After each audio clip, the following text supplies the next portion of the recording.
Hello guys, for today's video day guys, nagama kita og lantern kay hapit naman ang Pasko. So naay mga recycle na mga plastic bottle na wala na gamit. So gigama na to og lantern para decoration sa balay. Og adunay mo palit ay aron sa balay.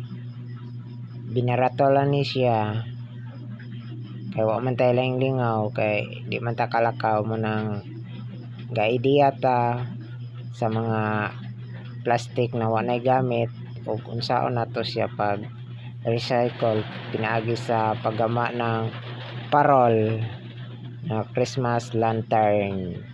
So dito guys, wa pa ni siya nauman guys, wa pa ni design, giporma pa lang ni nako. Wa pa ni siya design, wa pa ni bitay, o wala pa ni mga tapot-tapot na mo kadalag sidlak. So thank you ninyo, happy watching and Merry Christmas, bye bye.